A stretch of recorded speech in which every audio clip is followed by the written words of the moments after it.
City Council Audit Committee. I'm Councillor Fred Brimrod, the chair of the committee. I just want to give a note that we are the members of the press public may record and take photographs except where they are confidential, exempt items. We are creating a recording of this meeting due to a room change issue. Then can I take apologies? I've had apologies from Councillor Jenkins and Councillor Hussain, and also from Councillor Jones, who is unable to give the agenda item with agenda item 6. Any other apologies? No problem, colleagues. Thank you. Declarations of interest. Members are reminded that they must declare all relevant pecuniary and other registrable interests arising from any business to be discussed at this meeting. If a disclosable pecuniary interest is declared, a member must not participate in any discussion or vote on the matter and must not remain in the room unless they have been granted dispensation. If other registrable interests are declared, a member may speak on the matter only if members of the public are allowed to speak at the meeting, but otherwise must not take part in any discussion or vote on the matter and must not remain in the room unless they've been granted dispensation. If it is a sensitive interest, members do not have to disclose the nature of the interest, just that they have an interest. Information on the Local Government Association's Model Council Code of Conduct is set out on their website and includes an Appendix 1, an interest flow chart, which provides a simple guide to declaring interests at meetings for anyone that wishes to pursue that. Item 4, exempt information. So, declaration of interest. Declaration, page 67, reference is made to Birmingham Airport. I am a non-executive director. I have no pecuniary interest. And also on page 90, reference is made to the West Midlands Pension Fund. I am a beneficiary. Thank you, Councillor Tilsley. Any other interests? Thank you, colleagues. Moving on to item 4 then, exempt information, possible exclusion of the press and public. To consider whether any matter on the agenda contains exempt information within the meaning of section 100L of the Local Government Act 1972, and where it is considered that the public interest in maintaining the exemption outweighs the public interest in disclosing the information for the reasons outlined in the report, that we would, if so, we would formally pass the following resolution: that in accordance with Schedule 12A of the Local Government Act 1972, as amended by the Local Government Access to Information Variation Order 2006, the public be excluded from the meeting during consideration of those parts of the agenda designated as an exempt on the grounds that it is likely, in view of the nature of the business to be transacted or the nature of the proceedings, that if members of the press and public were present, there would be a disclosure to them of exempt information. So, colleagues, I have been alerted that item 9, which is the private report, the group company governance informing the audit risk assessment, there would be a potential for if there are members to raise any issues and go into an exempt private discussion on that item. My recommendation from officers is that we maintain a report in the public domain and go into private should it be necessary in part of our discussion, if that is okay, colleagues. If that is the case, we will then need to pass that motion. For accuracy, BHS is also mentioned on page 205. Thank you, Councillor Tilsley. Okay, so if we get to item 9 and colleagues wish to go into further detail, we can move into private session. So item 5, we have minutes of the Audit Committee 31st of January, and we have yet to get there. So to confirm and sign the minutes of the last meeting of the committee, the 31st of January meeting minutes are present. However, the 14th of February minutes are not yet available for us. So we would note the minutes of the 31st of January, and can I get those agreed, or if there are any issues regarding them? Okay, colleagues, in which case we will share the February minutes at the next meeting in April. Thank you, colleagues. So therefore, we would then move on to item 6, the assurance session for the deputy leader. However, the deputy leader is unable to attend the meeting. And so I would like the permission of this committee to re-invite the deputy leader to the next meeting of this committee, which is the April the 25th meeting. And on a request from one of our members to redistribute the time as appropriately to other items later in the agenda, particularly adding another 15 minutes at least to item 11, and potentially increasing other items as necessary. Councillor Tilsley. What other cabinet member is due to appear in April? Yes, we have managed to do 2 in the past, so we could just continue to move everyone along one. I think it would be wise because they do tend to take up rather a lot of time, which is quite right. But I think it detracts from the overall mission of the Audit Committee, which is to look at audit issues. True, though perhaps we could think about how we use that time more effectively around combining the 2 issues, but that is a discussion. I accept that. So I think if we move that, we just have the deputy leader at April's meeting, and then perhaps we could restart a cycle come the May meeting of the new committee. Thank you, colleagues. Chair, can we 15 minutes to end and not write 10 you wish to finding report, because that's what we should be to do. That's fine. Thank you for those. Okay, in that case, I will move on to item 7, the Birmingham Internal Audit Plan 2023-24, and ask the Assistant Director for Audit and Risk Management to present the plan to the committee. Thank you, Chair. This is a report that we bring every year. At our peer review, but the report in January, there were a number of recommendations, one of which was to give better explanation of why we are auditing particular areas and what it is that we're looking for in order to do. So the report on page 19 contains those details of these reviews. We've also tweaked the methodology. And Craig has played a very major part in doing that, so I'm going to ask Craig to recuse the report. Thank you. This report seeks to gain approval of the 23-24 baseline internal audit plan. Members are asked to note the methodology and assumptions applied in developing the plan, consider the proposed audit, suggesting the area of inclusion in the assessment, and approve baseline plan. The audit plan is formed using a risk-based methodology that is designed to enable an annual opinion to be drawn on the systems of internal control. This opinion is important and feeds through into the annual governance statement. As Sarah mentioned, we revised our methodologies and strengthened the links to give clear links to risk assurance and council's priorities.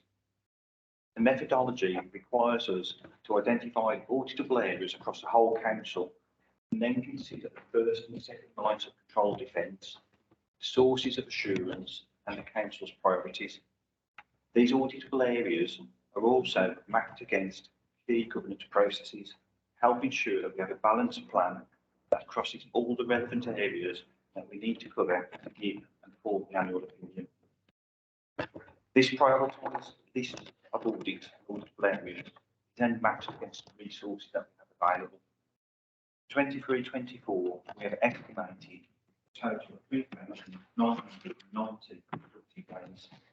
This is slightly less than last year due to a number of factors, and these are increasing programs and we're probably having a vacancy in all attempts to recruit successful at the moment. And failed to attract candidates with sufficient skills and knowledge and experience. The recognition of the timescale for managing the application which actually sits outside of this plan. Whilst we've not included any days in the plan at present for the vacancy, we aim to use short-term budget underspend for creating until the vacancy is filled, bringing some external resource. And this will include undertaking an independent review of risk management, which was a recommendation that also came out in the public sector internal audit standards review, where to ensure that there's sufficient independence and said that it wasn't impaired, it was undertaken by an external person. As I said, it's got a strategic responsibility for delivering risk management. Whilst the baseline plan has been set for the next 12 months, an element of contingency has been included to accommodate unforeseen, and our risk assessment will continue to be updated. plan will therefore remain dynamic and reflects the change to accommodate emerging issues that come along. All the components of the plan will be reported to the Audit Committee. A summary of the plan is included in Appendix A, which is page 27 of the pack, and it includes some comparisons with previous years.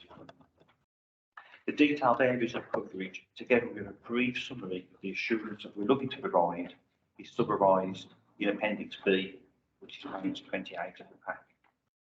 Progress in delivering the plan will be reported to Audit Committee, and copies of final audit reports will be made available to all members. Thank you. Thank you, Brian. Thank you, sir. Question? I've only got one, and that is you've allowed 20 days for cyber risks. That's on page 32. And you've allowed 40 for IT digital projects. Specifically on the cyber risks, is 20 days going to be enough? The 20 days in terms of the corporate programme ensuring the programme is sufficiently planning activity, building controls.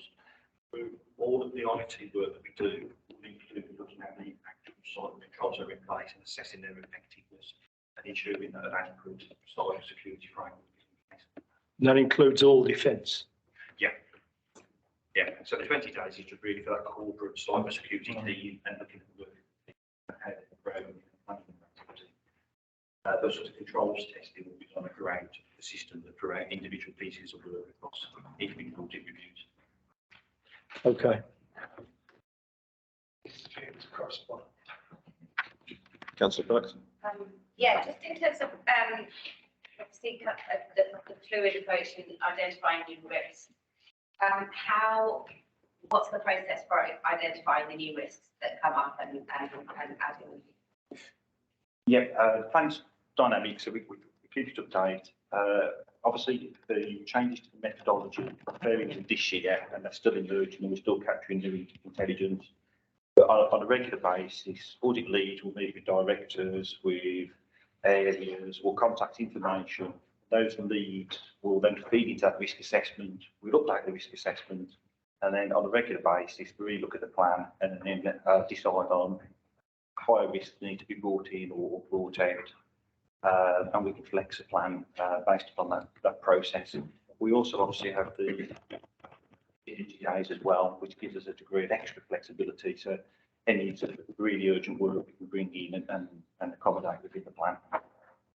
Okay, so it's the directorate, the lead in the directorate who can identify the actual risk repairs to. It's the auditors will identify the risks, Right. but we'll gain information and intelligence, obviously, through speaking to directors, speaking to areas, gathering intelligence from across the whole council. Okay. So Appendix B is an incredibly helpful document, and I think committee members, again, we need to kind of make sure this is accessible and readily available and updated in a way that we can understand. So I guess is that a sense of how we track progress with you guys on that. Yeah, within the approach reports, we'll update on the audits that have been delivered and the percentage achievement of the totality of the plan. But we'll also have a section that will discuss the changes that have been made and the audits that we've taken out and the audits that we've brought to the plan.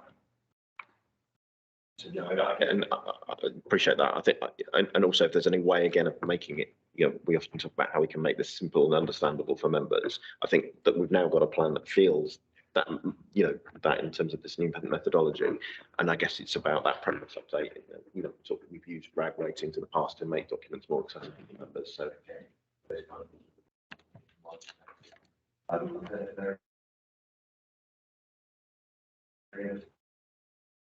Is really to the Grant Thornton team. I presume that you've seen the internal audit programme, and we do liaise with them closely. I don't know, from colleagues, have we seen this specific programme? If you've seen it, Sarah and I on a regular basis. So there's nothing in the audit plan that's particularly surprising. So you're content? I Thank think you. keep me, but it's agile, it's creating confidence. There's the flexibility to. Excellent. Yeah. Okay. Thank you. I want to, again, that kind of reflection, I think Councillor Tilsley's made the point about, the amount of time spent on certain IT-related risks. I think increasingly we're becoming aware of that, the challenge of IT and keeping IT. I mean, we know that we have a regular kind of IT-related challenge in both aspects of external auditors' reports, as well as things that come in front of this committee. Do we feel that we've got, it's one of those questions I know I probably annoy you guys with asking about that kind of culture of IT awareness and IT security. And do we feel that this is we are having the right conversations with directors on these items that you've flagged here, so that timescale you've put in is sufficient to kind of keep an audit on the IT use of this council? Yeah, I mean, the timescales included review, obviously, the driven to the auditors, so able to assess the based on their knowledge of the areas, based on the knowledge of the business and the work that they have seen. There obviously are times when they are delivered in less time because the work's quicker, and there are times when the risks are greater and they will require more time. Having the contingency in the plan enables us to assess those and to move the time around available if additional testing and additional work is required. I think generally from an IT assurance perspective, unfortunately the vacancy that we have got is on the IT audit team, so that does impact directly, and some of the difficulties we have in recruiting, because to report the skilled and trained technical IT auditor, it's really difficult. We'll have to look at technology training and developing them and giving them the skills themselves. However, from a sort of a risk general perspective, the council has moved significantly forward and has a better understanding of IT.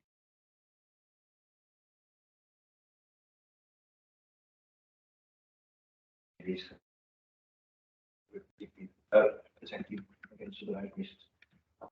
So I think it's encouraging that people talk about it, taking action, and they've got the program in place, and we'll definitely increase awareness. But obviously everywhere can do more, and cyber risk is always emerging and changing, new risks are coming out, strategy. Final question from me, unless other colleagues have got any. Well, that was behind my question, because I happen to know that there's an enormous skill shortage in gamekeepers turning poachers and poachers turning gamekeepers.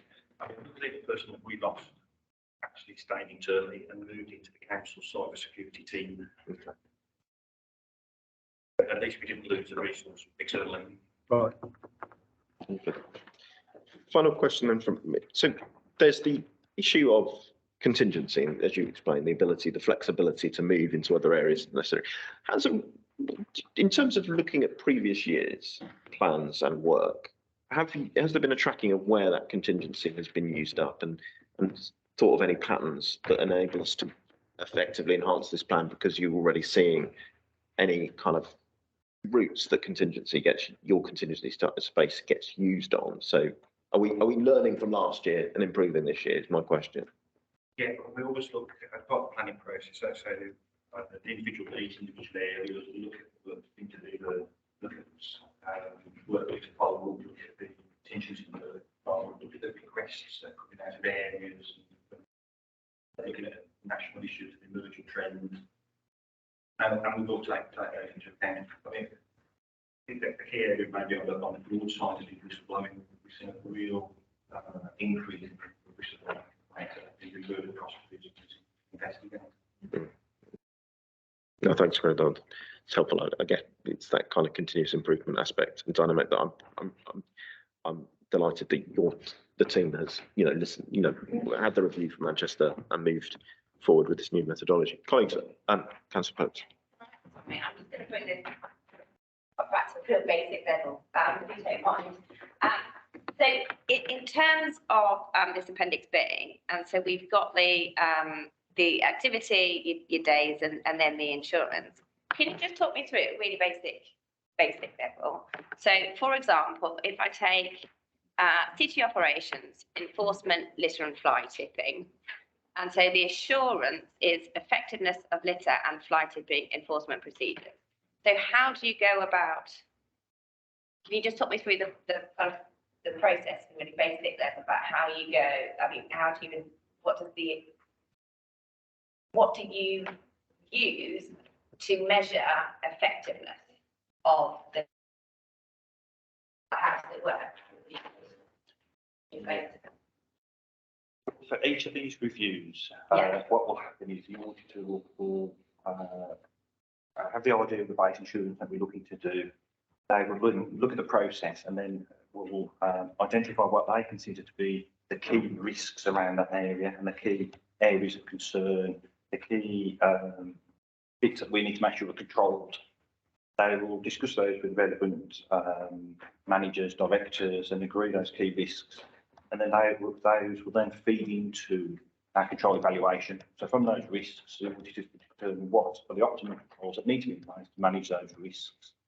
And then from our methodologies, we evaluate those risks for the opinion. That methodology is outlined in a planning scoping document at the start of the review, which is agreed and signed off with relevant audit leads and audit contacts. So how do you measure effectiveness then? I guess that's the text. That's not necessarily risk, is it? Is that the enforcement litter and fly tipping? So effectiveness of litter and fly tipping enforcement procedures. So I guess that you start off and you look at the data and determine where the risk factors might be in that. But I guess that's what I'm just asking is part of it when you're providing the insurance assurance, looking at it, that the effectiveness element of it in terms of how do you measure that?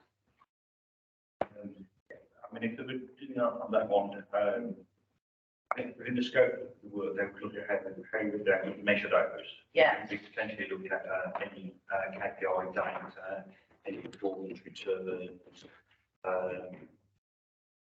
whether our targets have been met and set, that we're meeting those. Yeah. Okay. Sorry. Yeah. I just want to know how it works on the ground. Thank you. Yeah, but for every review, we'll set a terms of reference, agree with our managers. We can agree to the scope of the work, methodology, the testing, and the process that we'll follow to achieve those. Yeah. Which we've agreed in advance. Right. So what I should have said today is just as part of the core cities, we set up a benchmarking group, and the first area that the group has agreed to look at is the planning process. The core cities group our planning processes for the core cities to make sure that obviously are there any lessons that we can learn from others? How can we develop the planning process?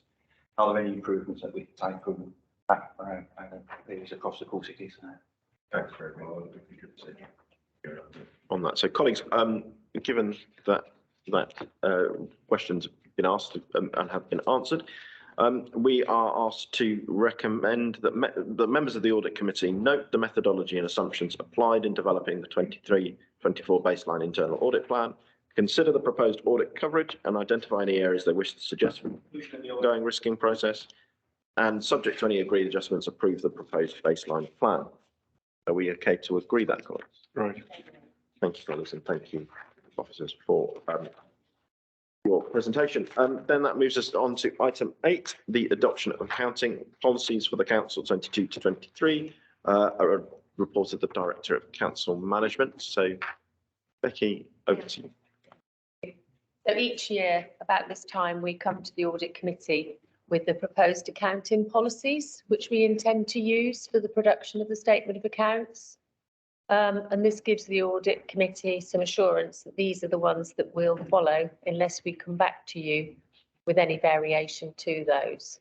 Obviously, we only use the ones that affect our financial statements because they're very broad accounting policies. They're set out in Appendix 1, and I'm sure Mohammed can go into a lot of technical detail should you need to over the accounting policies. We try to stick as closely to the standard accounting policy that most councils use, so we follow that format. Where we interpreted them or added a bit more. We've mentioned like 4.3 and also standard from last year. The only addition is accounting policy 30, which is on page 62, I think, which is the additional items that we've added in because of the infrastructure assets. So just to be clear on what we are doing, and that should hopefully allow Grant Thornton and external auditors across the country to sign off accounts. And as a result of the national issue that we had, so these accounting policies have been agreed rights, but simply facilitated the full formation of accounting policies in the requirements of external audit.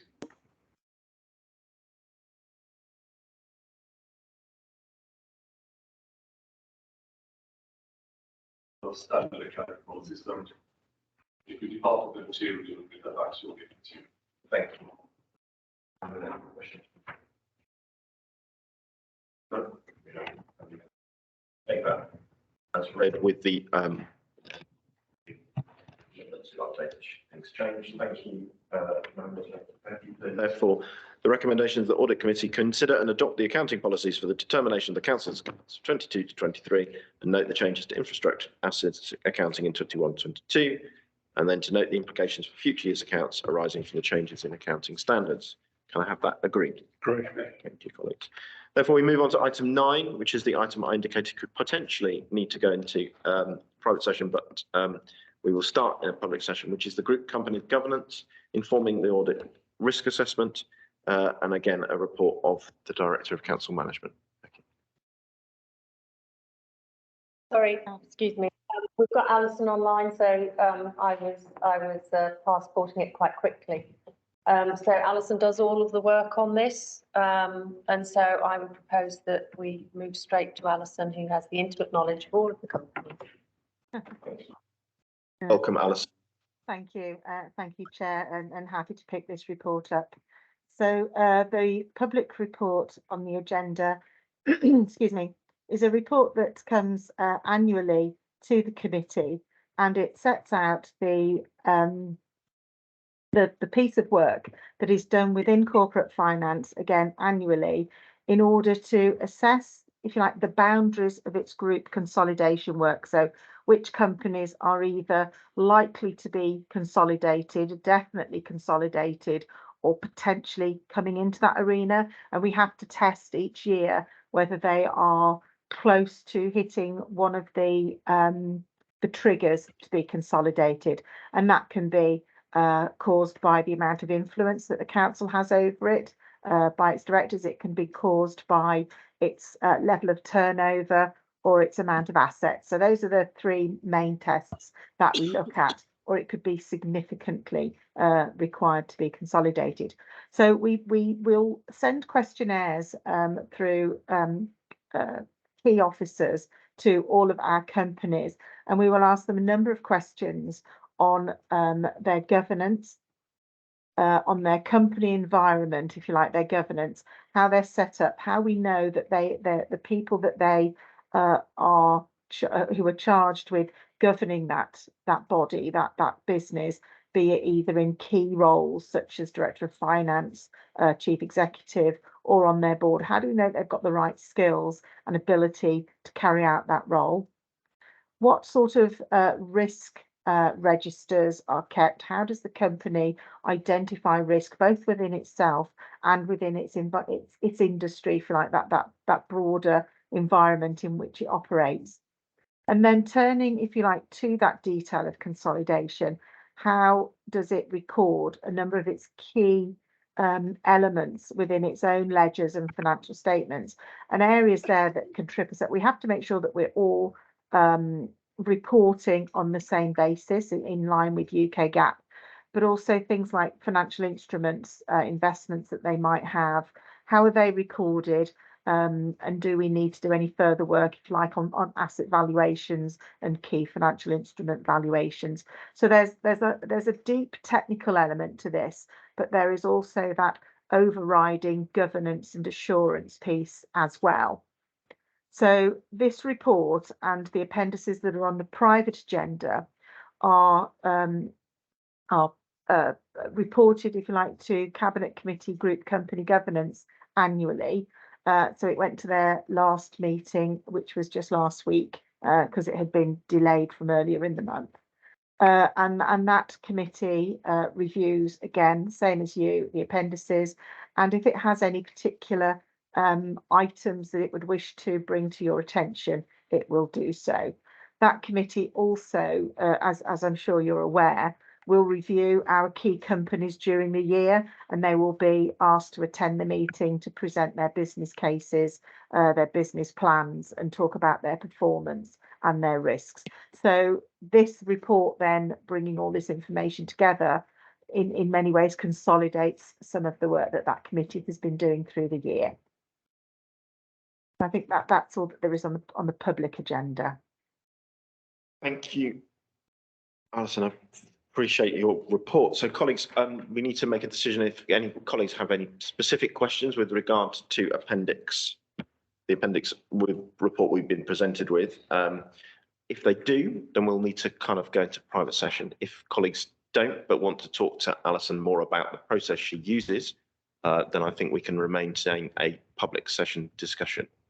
Are there any questions related to appendix, the appendix we've been provided with to consider for this committee? No problem, in which case we will not move into private session. Are there any questions that we have for Alison directly? In which case, Alison, I would, you did a very helpful briefing some years back, I think now, time flies too quickly, for the then members of the committee on group company governance, talking a bit more about the work you do, but going into a bit more detail with us about how it all works in a way that's probably not been able to, we've had time for today. I'm wondering if that's something we could reconsider again for members of the committee, particularly if the committee changes membership after the annual general meeting of the council in May. Happy to provide that briefing, yes. Thank you, Alison. I appreciate that. In which case, colleagues, I would then move to note the members are asked to consider the responses from the council's group companies, the issues raised by Cabinet Committee group company governance, and note the process for group risk assessment. So get that agreed? Yeah. Thank you, colleagues. Therefore, I move on to, thank you, Alison, for joining us, and I move on to item 10, the audit findings report for 2021 and 2021 to 2020 to 2021 and 2021 to 2022, a report of the external. With me, Lauren, who's an old friend of the committee, who was the senior manager for the 2021 audit. Lauren's now a director in the firm. And Nick, who's a senior manager who's on the 21-22 audit. So between the three of us, we've covered both the reporting years. There's a lot of information in the two reports. The 2021 report has already been to this committee on 2 previous occasions. So what we've done in that document is just to update it as to where we're at, whereas the 21-22 is the first sight that the committee will be having of that. So to try and sort of draw out really the salient points, I thought I'd split this presentation into 3 areas. Talk about the status of the audit, where we've got to with both years, then to draw out the common issues in both reports, and then to finish on talking about where there's differences in both those reports. So if I take status first, and it's felt a long time coming, hasn't it? But we do actually now have got to the point where both audit years are in a position where we can bring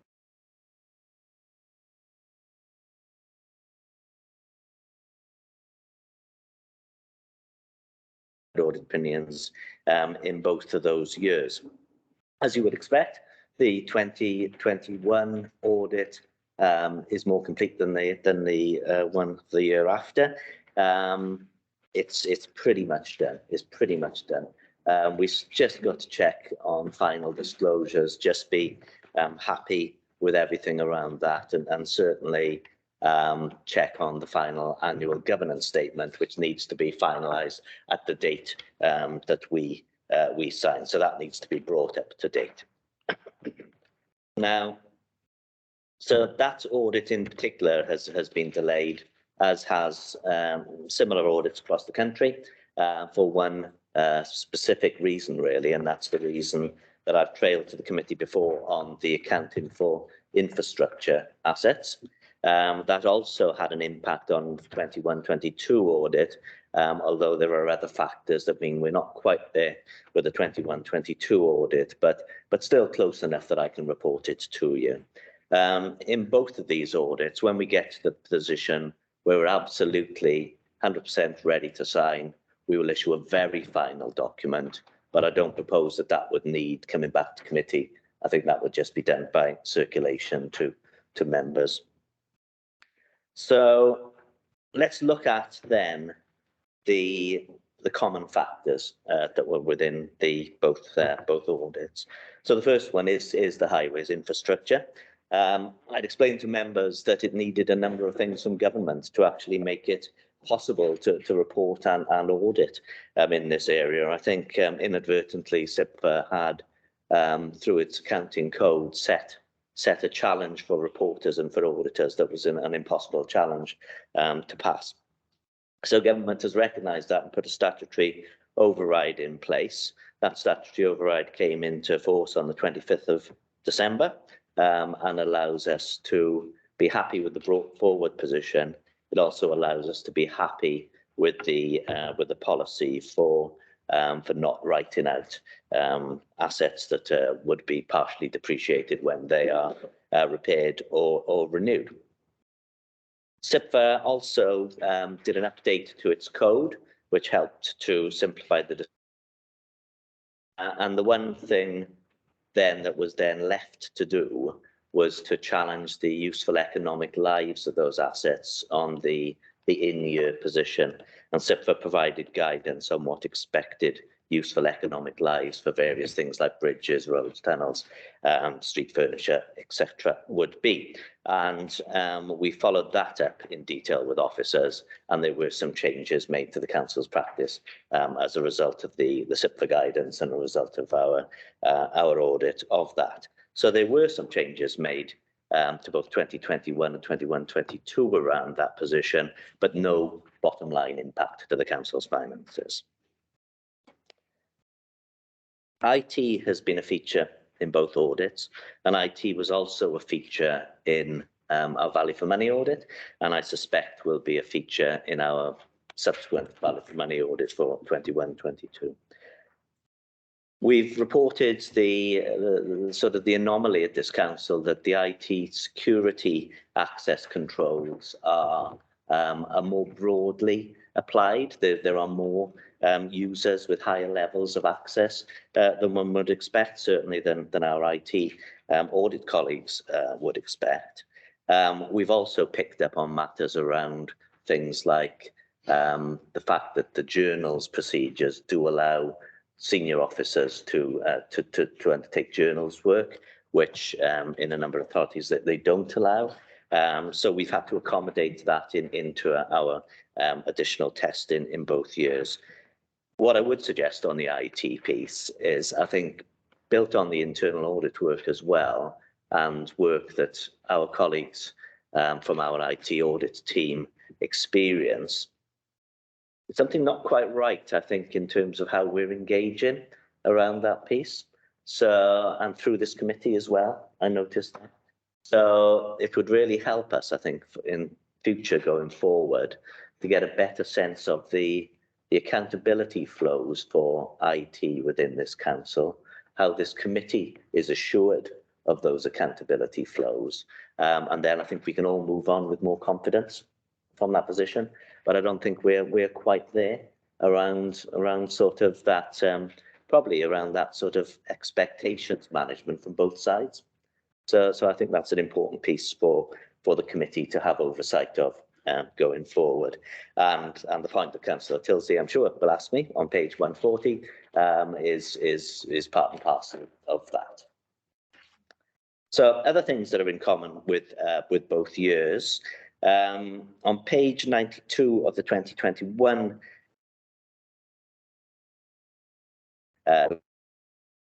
assurances that we plan to take from the subsidiary auditor of the Children's Trust.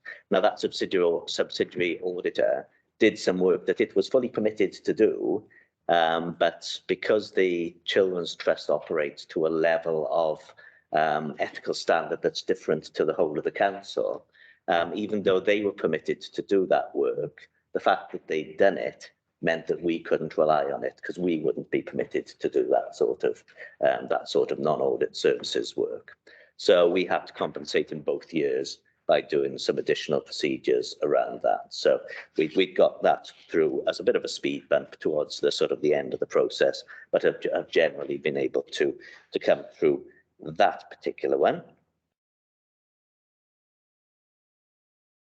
Another issue that I think is a common feature, and again seems to be, to me, more of an audit challenge at Birmingham than it is at other councils, is the cut-off work we do on expenditure, checking that the transactions are reported in the right accounting period.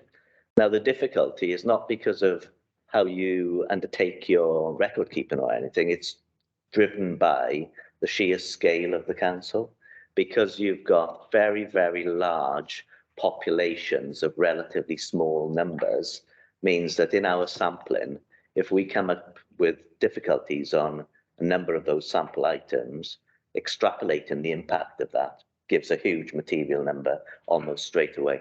So we have to do a lot of testing to start off with, and then hope that that testing delivers high levels of precision.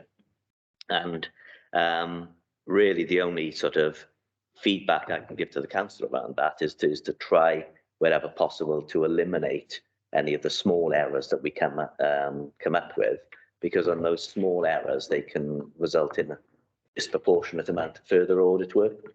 So we'll continue to perform our responsibilities in that area, but it is something just for the committee to be aware of, that it is a difficult part of our audit to undertake to satisfaction. And the final area of consistency, of consistent findings, is relating to the pension fund. And that's something that's outside control of this council. But where the pension fund auditor finds areas of error and uncertainty, those cascade down to the individual admitted bodies within that pension fund of which Birmingham is the biggest. So we do have some adjustments in both years relating to that. We'll continue to liaise closely with the pension fund auditor, who's another team within Grant Thornton, but that, and you can be reassured by this, that the errors that you'll see reported in your audit findings reports are common across all members of the West Midlands Pension Fund. So what are the differences then? And this is quite straightforward, really. So the difference in 2021 related to our findings on property valuations. So there were a lot of findings, particularly around the discounted cash flow valuations in the housing area. So we did a lot of what I describe as the heavy lifting in 2021. Really tried to sort of clear up the books and get, between us and officers, get a much better understanding of what the accounts should be. That's resulted in quite a lot of adjustment. There are some unadjusted misstatements. There's quite a lot of those, and as a committee you need to be comfortable with that position.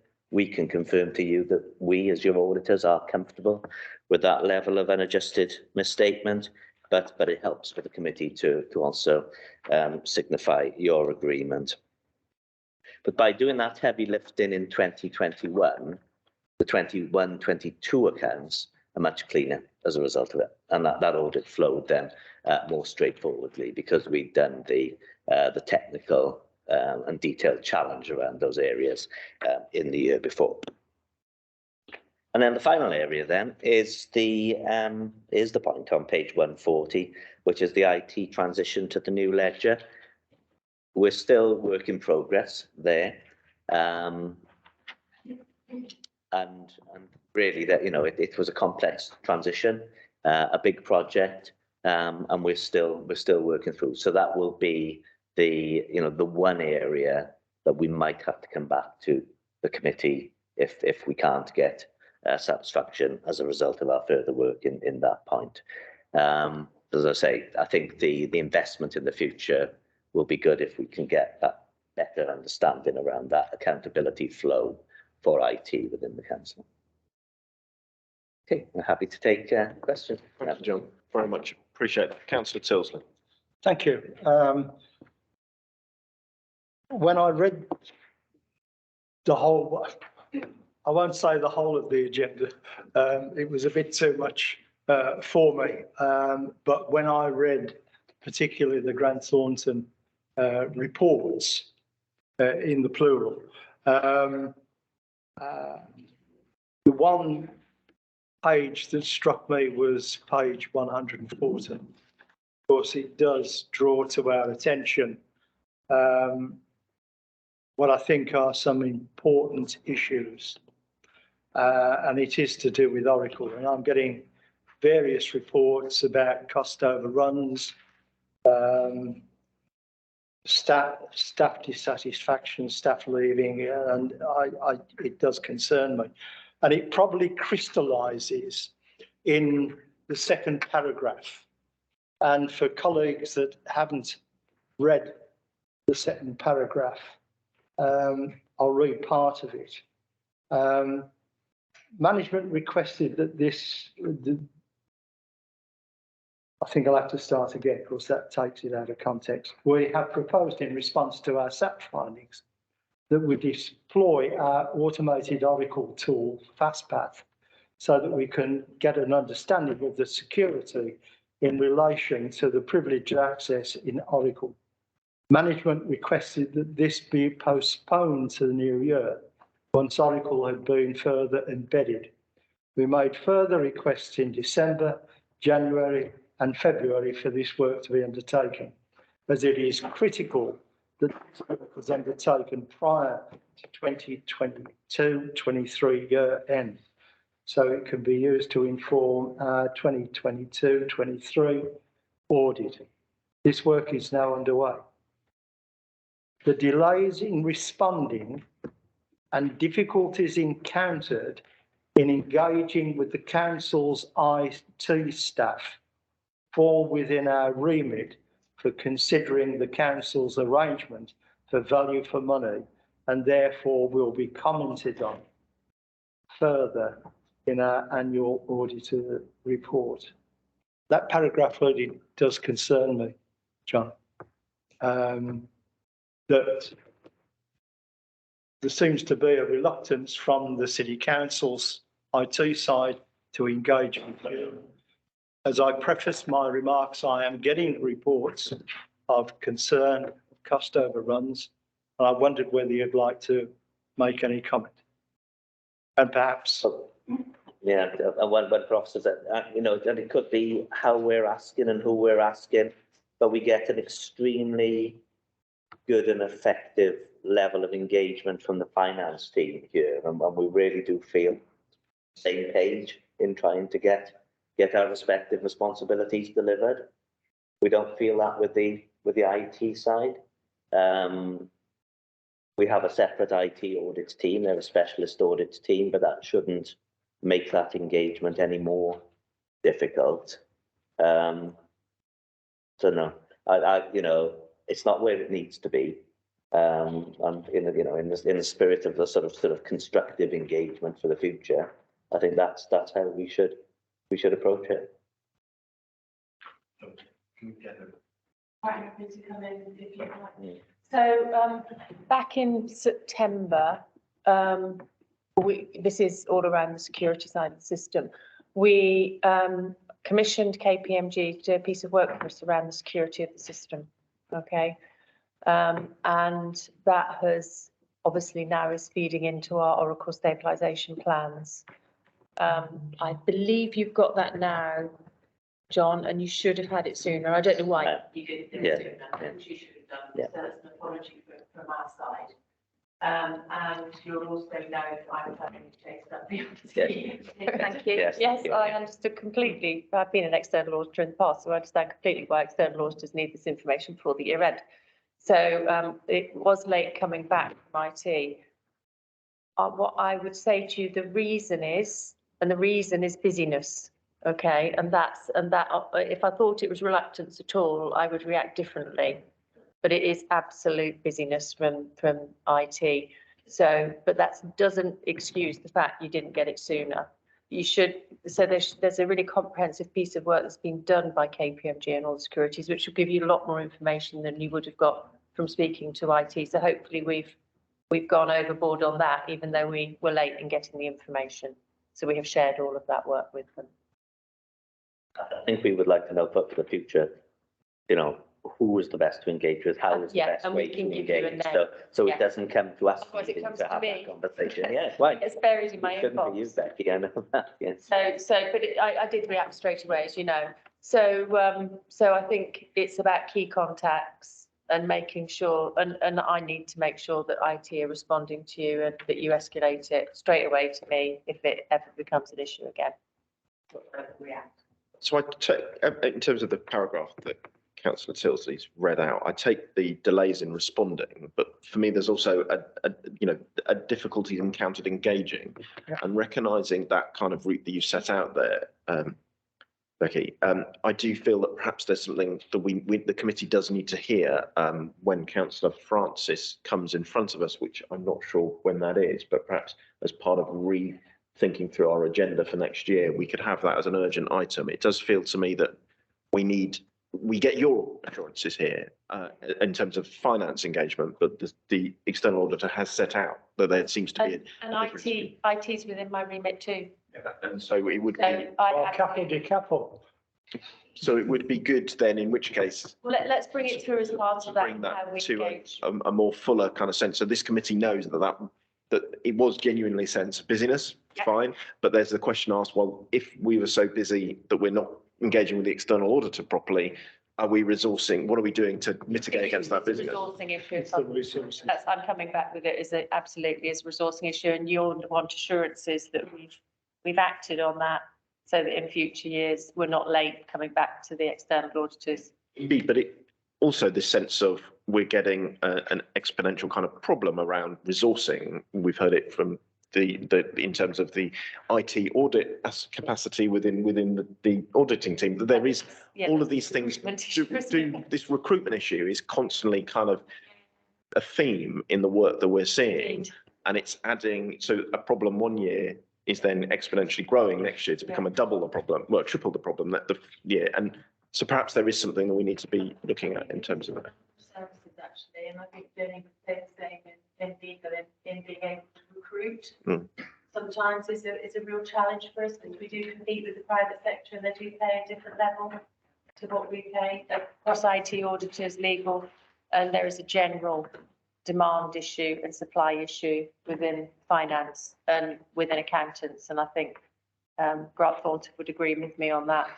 And that dates back to local authorities and others stopping training probably 5-6 years ago when money was tight and before the apprentice levy came in. So I know in finance, for example, we've got 15 apprentices now. We're training our own, and what we need to do is to hang on to them because other local authorities will want them too. You know, it's a real issue. I think that's a general assurance that you want probably, and I don't know whether it's just across council management or broader in the organisation. It is broader. Yeah. It is broader, and regardless of occupation, there seems to be various organisations that I'm involved in. We have problems with recruitment, and that is commercial, that is voluntary sector, and it is statutory local government. So people services have a role to play in this here as well. And about 12 months ago, we did a huge piece of work with adult social care on how we ensure that Birmingham is competitive out there in the market. And what that led to was having done the study that we weren't competitive. We weren't paying the right amounts. We weren't doing retention. We weren't doing golden intros and everything else that our neighbouring authorities were doing and things. And since we've freed all that up, because there was a myth around equal pay that really isn't there, so we've had that confirmed as well. So we've now been able to recruit permanently much more into adult social care. Spread that across the children, out to the was bring it into the children's trust so that we can recruit permanently. It's really important we get continuity in those important front-facing services. And I think there's more work to be done across the rest of the organisation to make sure that we are as competitive as we can be out there in the market. It's not just about salary, it is actually about the whole agenda we've got going on here as well. So there's a huge amount of work being done on that at the moment. So it strikes me that there's a kind of challenge to assure this committee around recruitment, and maybe there is some kind of report that can be given to this committee and a set of targets that the council is working on around recruitment that could be shared with this committee, so this committee could track that. Because one of the challenges, I presume, is that as we see this problem kind of continue, because although we're trying to mitigate it against it, it strikes me that the market itself is fundamentally causing the problem in terms of this current condition of local government and other issues, then we're going to see more and more of your reports in the future flagging up this issue if we're not able to mitigate specifically. And even if we are able to mitigate specifically against the ones that are causing us problems here, we're kind of whack-a-mole, aren't we, really? Because suddenly there's another problem that goes over here. So if this committee has a good understanding of the assurance, the risk management that's happening around recruitment, then when those problems are flagged by the external auditor, we will already have an understanding that that is a problem that, whilst maintains a risk, the risk is being mitigated in the way that is possible for the council in the current climate. And that strikes me as a better way of being able to then present the risk rather than, oh, a problem over here emerging and we don't understand that problem. Because obviously people services with me too, our whole approach to workforce planning and everything we're doing around that. So, you know, working with the frontline directorates and our own directorate, you know, on workforce planning 3 to 5 years ahead, so that we get on the front foot. Is really important too. So I'm sure that we can do that. And again, some kind of visual dashboard for the committee so that we can understand it rather than a lengthy report would be very helpful. So thank you. Any other comments, colleagues? All right.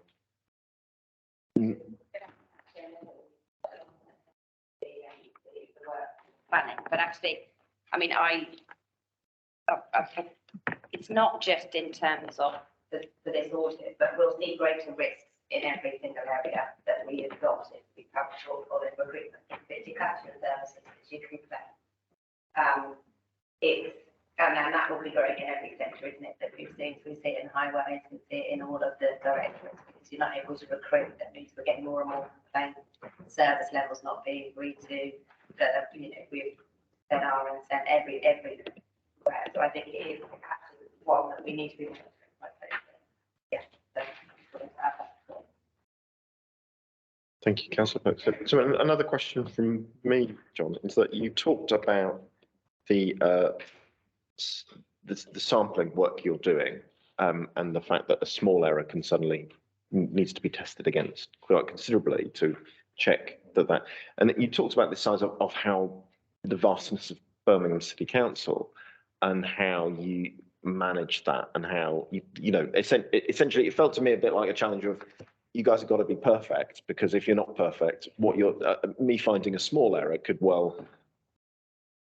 I would find it very difficult to mitigate again, to find that error isn't prevalent elsewhere, which strikes me as a real challenge that I'm sure we've got a way of managing that currently, but I just wondered if you could expand on that in terms of how that compares to other council, you know, are we seeing an element of uniqueness around Birmingham that again potentially is causing us a very difficult way to mitigate against that risk?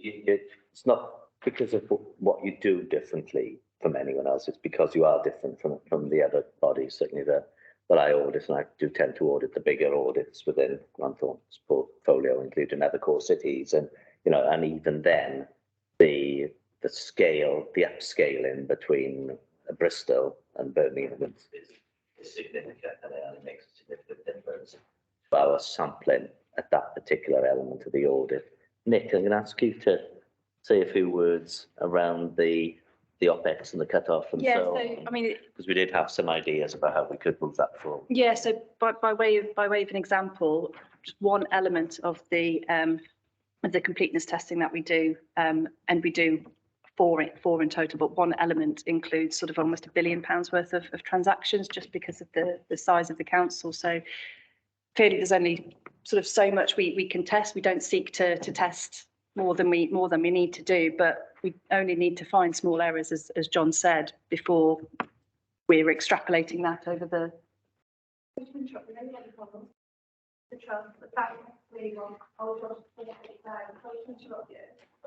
Come and join us. Go ahead. Yes, it only takes a few small errors, and they generally are small, so it is quite frustrating, both from our point of view and for Mohammed and the team as well, when you're finding errors which might just be in the hundreds of pounds, but unless we can sort of determine that that is a one-off error and would not be found in the rest of the population, we have to extend our testing. So that's the work we're doing at the minute with Mohammed and his team, trying to figure out if those errors can be isolated in some way to a particular area, or is there a particular amount that we can look above or below that will help us hone that in to avoid doing or projecting the misstatement that we've identified across the entirety of the population. But it is a bit of a sense of frustration, and it is the size of Birmingham. Because that kind of brings quite a lot of interest for me, because I'm always reminded that Birmingham is bigger than some European countries, and we failed to do that. So what we're doing here is incredibly serious, incredibly important, but actually our task is so significant. And I guess the challenge that both in terms of you guys as Grant Thornton doing this and us as responding to that, we're then put in a context of just another local government audit, which then means that when challenges are discovered, oh, it's Birmingham again, we've been through that. And actually what we're doing here is a really sizable task. And I don't really feel during my 4 years as chair of audit that we are getting that level of recognition of the task that we're all involved in here. And I just wanted to kind of get you know, I know, John, your time as external auditor for Birmingham is coming to an end. It would be good to kind of get a sense of that as well, so that what we're not saying is here's Birmingham sitting with all these other like for like organisations, but actually there is this uniqueness that is causing these challenges. Yep. No, I'd support that. I'd support that thinking. So it would be good to pull that out at some point, and I appreciate a conversation with that. I think just a couple of quick points on 2021 to 2022. So one of the things I found very useful in 2020 to 2021 was the value for money stuff. Remind me again, because I slightly lost the timetable for when 21 to 22 value. Yeah, by the end of April, we'll look to bring that through by the end of April. And you'll bring that back to us, because I think that's and I noticed going through 2021, 2022 in terms of the findings, and again, forgive me for my failure to kind of keep the terminology correct, but where do we go? Yeah, the Appendix A. So essentially, 21. What page is that, Chair? Sorry. I'm not running off the pack, so I'll just find it for you, tell you. Sorry, bear with me a second. So essentially, and again, forgive me for looking for a simple route through the understanding. Essentially, we've got, in terms of the new financial statement audits, two recommendations. We've got two recommendations in 21, 22, which actually is, given where we were, is again a testament to the work that's gone on by the team to do that. So I just wanted.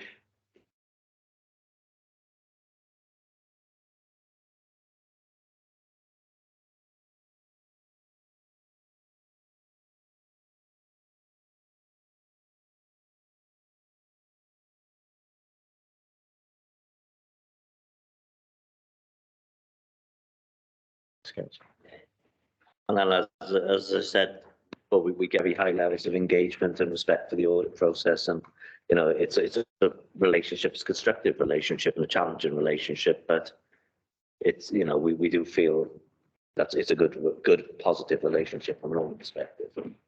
Thank you, John. And in which case, I do offer my thanks to everybody involved in this hard piece of work, and given what we've just discussed, just how hard the work is, and my gratefulness to everyone involved, colleagues. So colleagues, I just need to move us then to move off that item. To note that we've noted the audit finding reports for 2021 to 2020 to 2021 and 2021 to 2022. Can I get that agreed? Great. Thank you, colleagues. In which case, I would move to item 11, approval of the statement of accounts 2020, 2021 and 2021 to 2022. Back over to you, Becky.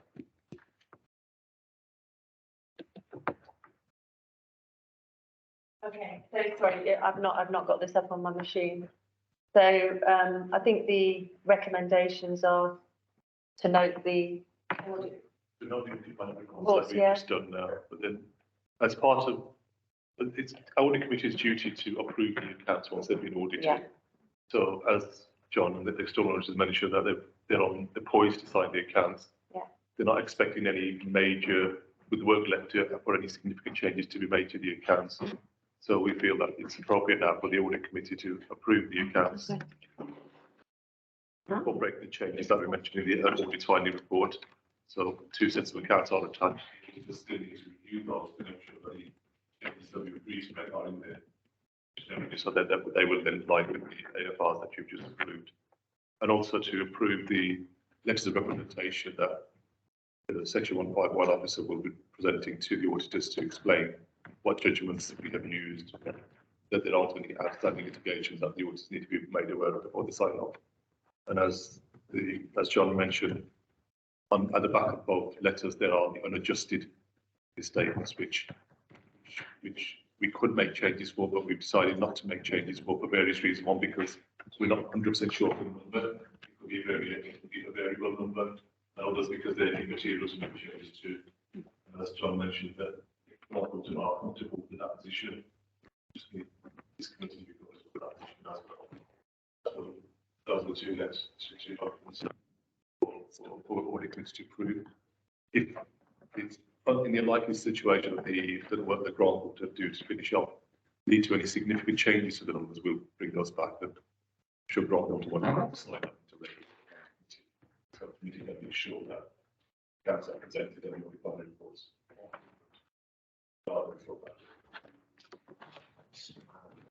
We've had that conversation, haven't we, already? Any points from colleagues? No? In which case, can I move that members are recommended to note the audit finding reports from Grant Thornton and accept the recommendations of that report. Then to approve the letter of representation for the year ending 31st of March 2021 from the Chief Finance Officer, and approve the letter of representation for the year ending 31st of March 2022 from the Chief Finance Officer, and then to approve the statement of accounts for 2020 to 2021, subject to an external audit clearance of any outstanding issues and any resultant changes, and then also to approve the statement of accounts for 2021-2022, subject to external audit clearance of any outstanding issues and any resultant changes. Can I get that agreed? I agree. I wonder whether John would like to comment on the level of borrowing that the City Council has in the 21-22 accounts. That's going to be covered in our value for money audit work, where we look at all those key ratios around financial sustainability. Right. Because it was something that I brought up at the budget meeting. Okay, we are the largest local authority, but we've got an indebtedness of £3.162 billion, and we're paying £240 million in interest and service to that debt.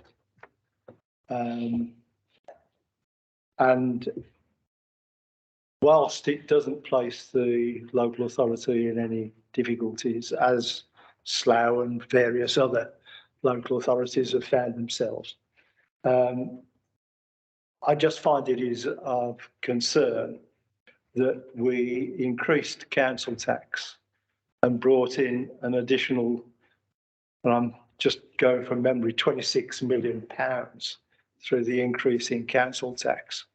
And yet the increase, because of the increase in interest charges, we were paying out an additional £24 million in interest. So the net benefit to the overall accounts was £2 million, which got me into the situation of a considerable amount of head scratching.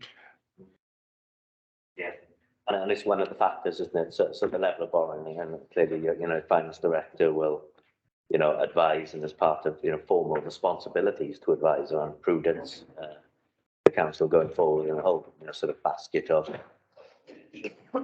data that are taken into account when setting the borrowing policies and so on. But you're right, leverage creates vulnerability to interest rate rises, means that it's more important to hit savings targets. That's really shines a light much more around that, and shines a light under those other areas of cost pressures through demand, pressures that you can't do much to manage, and you have to absorb into the business of the council, which there are many as well. So it's not just about the level of borrowing on its own, it's the borrowing against that whole basket of other indicators of pressure.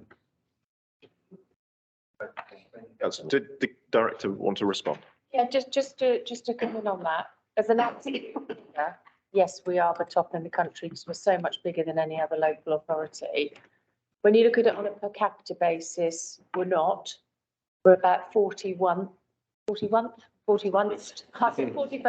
It's that time of day, sorry. 41st out of 480 local authorities. So we are the top. It is always our intention to reduce borrowing wherever possible. Yeah, I think the total amount of interest we pay in any 1 year, did you say, was 100 million? About 120 million. Yeah, it's a large figure. So it serves us well to reduce that whenever we possibly can. But I didn't want you thinking that we're the top per capita. We're only the top because we're the biggest. The largest, yeah, which I I think Councillor Tilsley. I entirely accept. What I was at pains to do in the contribution that I made was not to ensure that Birmingham was associated with the Worthings and the Slayers of this world, because I don't want to create instability, A, within the city council, or B, within our creditors. And I was at pains to do that. But unfortunately, in the leader's reply, that became associated, which was unfortunate. I think this is a really important discussion for the committee going forward, and I wondered if we could do some form of, again, I know I like my briefings as additional, but the briefing to explain what's been happening in other areas of local government and how, just for information for committee members to understand, because we just get the headlines from the news on these issues, to understand what that means and what, and how we're managing our response to it would be really helpful. We took a report to Resources Overview and Scrutiny in September this year. Explaining why we borrow, why the council borrow, and where we rank as a borrowing, why it's so financed, and how we also different to the example that council mentioned of said current borrowing place we can't get there. So the borrowing isn't about being borrowing, it's part of the way how we have safeguarding place that we, what the reasons we borrow, how we borrow, to make sure it's affordable. And no, absolutely, and I recognise that. I guess it's more, it's an understanding. So this committee gets its information internally, and as we do through our paper, but we also we absorb stuff that's happening in the media narratives around local government and local government spending. And as some of the examples that Councillor Tilsley pulled out, it would be good to have a space where this committee can understand why those things have happened, so that we encourage our own skills and learning about the challenges local government's facing. We can do that ourselves, or we can ask our treasury advisors. We did a course for all. We did a session for all members, training for all members back in December. We can ask them to attend. I think it would be useful for us to have the same presentation from Treasury Management. Controls perspective. Yeah, yeah. And just an understanding of those stories as well, including the Thurrock one. So that would be really interesting. So if we can do that as a briefing offline, that would be helpful.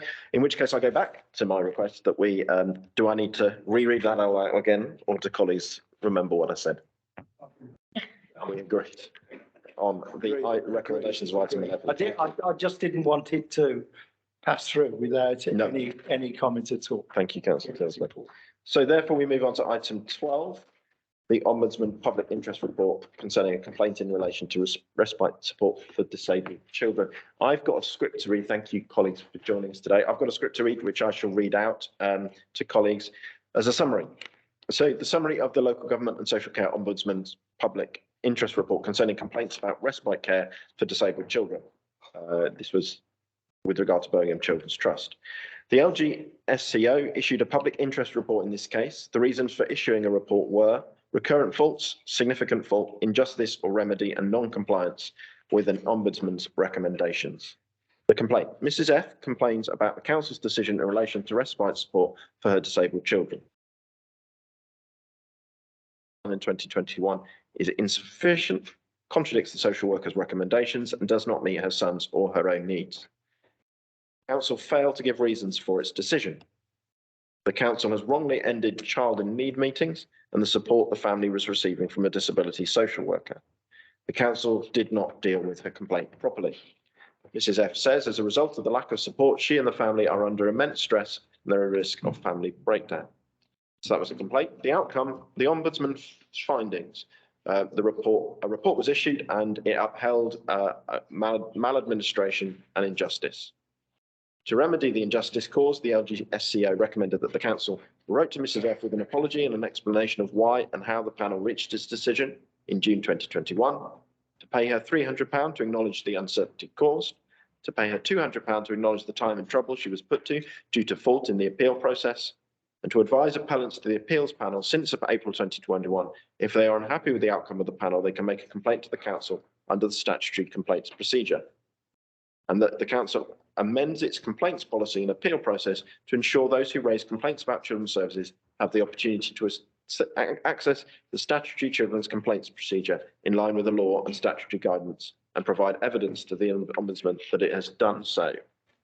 So that was the summary, and obviously colleagues have the reports in front of them. So I don't know whether colleagues would wish to make any quick summary for us for this committee. I'm going to the direct practice in terms of I mean, the first thing to say is that we completely accept the findings of the Ombudsman, and it clearly regret that this situation took place. It's an unusual situation, and all of the recommendations and findings that we wanted to and we put in place. I mean, the critical matter is that in Birmingham Children's Trust, it's the only area where, following the decision, previously the add bag to families were to go directly to the Ombudsman. What that meant was that they did not have the opportunity to follow the formal complaint process, and as you know, the complaint process provides an opportunity for resolution, for conversation, for oversight, for being leadership oversight. So it sort of went straight into Ombudsman. When we became aware of that was it really coincided with it. We stopped that practice. So now families are very aware of their rights and the So what I can confirm is that we've taken all of the actions that have been put to us through the Ombudsman. As you'll imagine, just before the publication or prior to the publication of this report, we were in conversation with the Ombudsman on this. So we were very aligned in terms of our actions. And I can confirm at this point that all of those actions have been followed, the necessary amendments made, and learning to our workforce about the importance of the complaints process that has been put in place. To my right, I'd like to introduce one of our non-executive directors who chairs the Performance and Quality Assurance Board, you might want to stay a little bit more later around additional assurance that we're intended. The Performance and Quality Committee of the Trust looks at the complaints procedure and has received annual reports and more frequent reports as necessary.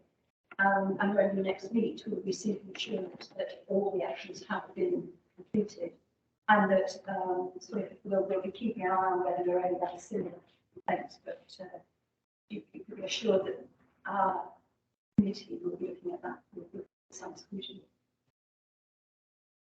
To my left, I've got Darren Shutter, who's taken information manager. You want to add anything to what I've said? So firstly, thank you very much for taking time to come and speak to us today.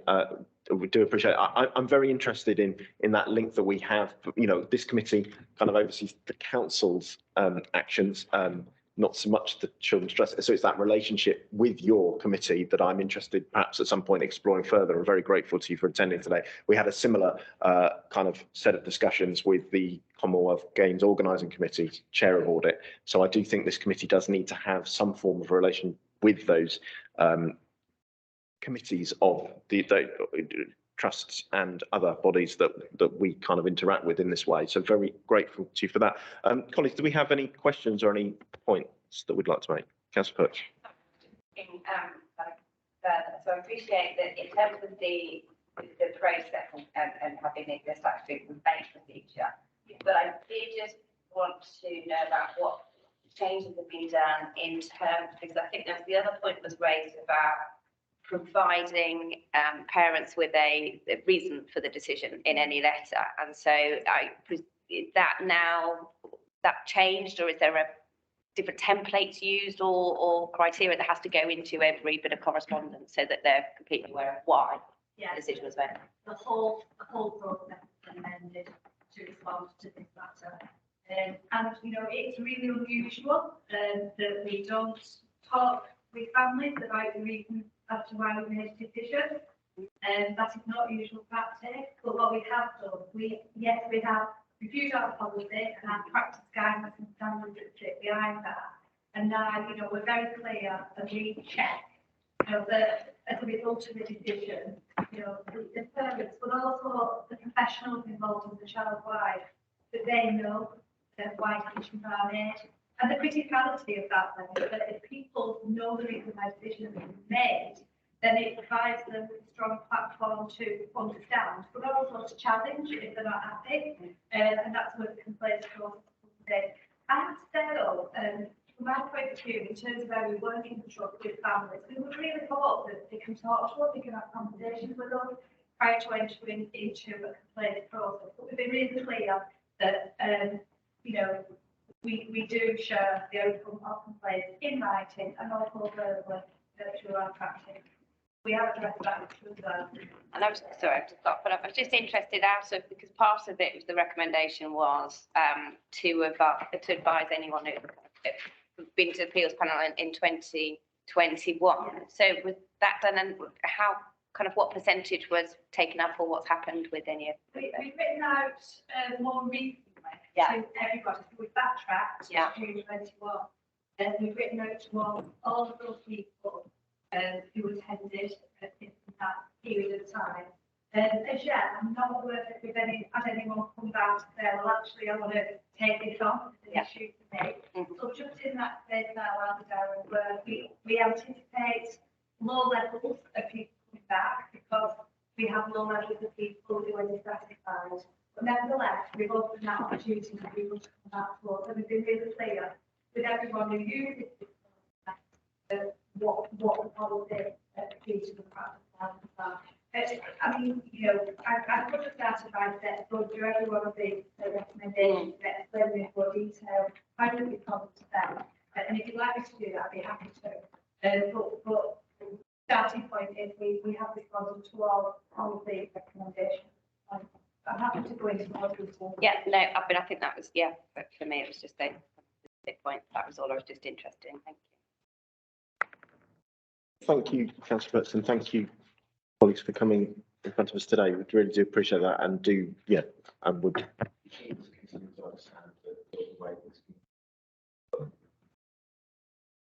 We invite the cabinet member for education and children's services to come in front of us, so we may well extend, just for information purposes, an invite to you to be present at that committee where we discuss issues that may well fall into the joint shared responsibility that we have, if that's okay. Thank you, Chair. Thank you, colleagues. So I just therefore note that we have recommend that the Audit Committee notes the Chief Executive of the Birmingham Children's Trust's response to the Local Government and Social Care Ombudsman's recommendations. Is that noted? Thank you, colleagues. Schedule of outstanding minutes then, which is item 13 on our agenda. Just waiting for it to come up. So we have, we still have a need for 529. Can we turn that red? Because it has been more than 2 months. I'm not sure why it's taking so long. Get that? Yeah. So item 529 needs to turn red.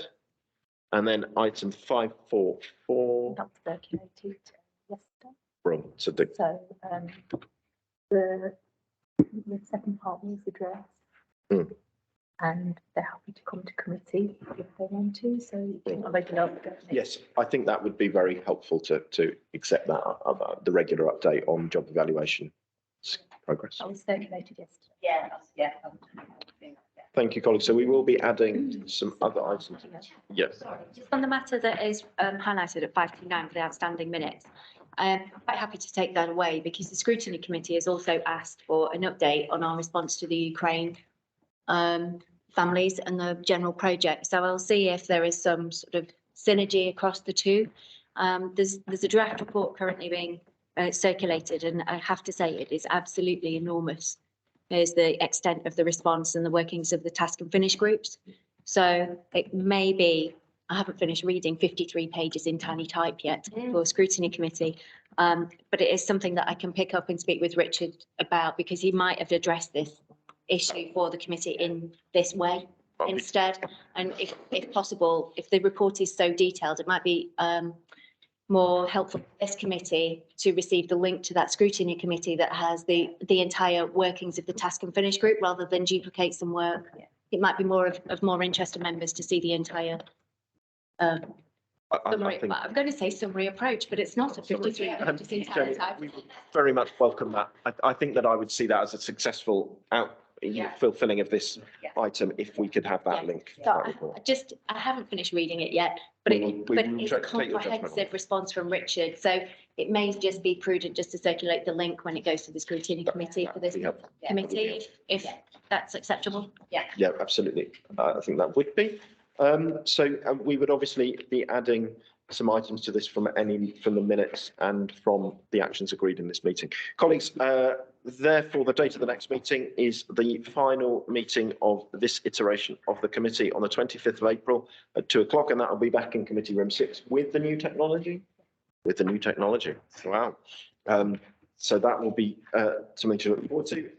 Is there any other urgent business that colleagues wish to raise? No. And then in which case, authority to chair and officers. So in an urgent situation between meetings, the chair jointly with the relevant chief officer has authority to act on behalf of the committee. Is that agreed? Thank you, colleagues, and thank you everyone for attending. And we shall post the recording of the committee when it is available. Thank you, everybody. Thank you. Ends the committee. Change.